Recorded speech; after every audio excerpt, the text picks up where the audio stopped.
Benediktai, sveikinam pasiekus finišą šiandien dar vieną greičio ruožą ir trumpas komentaras. Kaip diena? Iš tiesų, kokie iššūkiai teko? Šiandieną buvo ilgiausia diena Dakaro kilometrų prasme.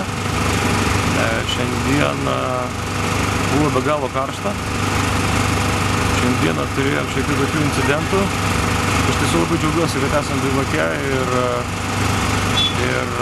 tikrai esam labai pavargę. Labai išsunkė emociškai ir kaip tik ne. Šiandien esu labai nustebęs, kad vos nenukrytume nuo pakankamai aukšto skardžio. Greičių ruožas buvo labai mažu vidutiniu greičiu, iš tiesų labai stipriai užsuktas, toks serpantininis, sakysime, turbūt maksimum 30 metrų tiesiosios ir apsisukimai. O mūsų automobilis konstrukciškai yra padarytas taip, kad vairuotojų iš šturmano labai sunku matyti. Sakysime, labai riboja apžvalga, tai buvo tokia sudėtinga diena, kad net sunku pasakyti. Ir pagrindinis dalykas, kuris mane labiausiai neramina, tai yra, kad šito atsitikimo, kurį mes turėjom, kur mes vos nenukritom nuo projekto, aš neatsimenu. Toks vaizdas, kad mane kažkas būtų išjungęs, ta prasme, aš tikrai labai prastai jaučiausi. Pirmam trečdalį greičio ruožo labai buvo didelė temperatūra ir aš nežinau, gal aš trinktelės galvą prieš tai esu kažkur, tai dabar irgi siaubingai galvą skauda, tai toksai, reikia pasižiūrėti, kame reikalas. Tai tenai kažkokia properša buvo, ar kaip? Iš tiesų tai buvo skardis didelis ir mes vos nenukritom, realiai automobilis sustojo, galiniai ratai jau kabojo, sakysime, ant skardžio. Ir visa laimė, kad sakau, kad jisai nenukrito. Mums trūko, nežinau, turbūt 10 centimetrų.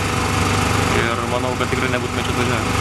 Galima sakyti, kad organizatoriai po laisvos dienos tikrai su kaupu atsiėmė, ne? Matėm labai daug greitų automobilių trasoje. Tikrai šiandieną manau, kad pakrito labai daug dalyvių. Labai daug. Manau, kad buvo tikrai daugeliu jų labai sudėtinga diena. Artėja link to, kad liks tik tai toj trečdalis dalyvių jau toks skaičiukas. Šiaip jo, trečdalis dalyvių tai yra begėdiškai mažai, nes įprastai būdavo apie 50% dalyvių net neišuodavo.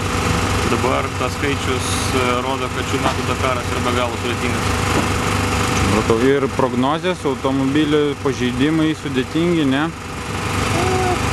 Sakykime, nemanyčiau, kad jie yra sudėtingi, bet jie yra tokie kasdieniniai. Ir aš stebiuosi Oskaro kantrybę, aš stebiuosi ir labai džiaugiuosi, kad kolektyvas iš tiesų, ta prasme, nesudeda rankų, kad atstato mus. Tai dabar manau, kad mūsų strategija bendrai paėmus bus tokia, kad mums tiesiog reikia važiuoti iki finišo, nes mes nebe miklinė komanda, mes neturime dėmesio stabilių detalių, mes negalime pastoviai visko keisti. Sakysim, mes privalom būti finiše. Bet aišku, ne paskutinėje vietoje ir sveikata. Gerai, sėkmės tada.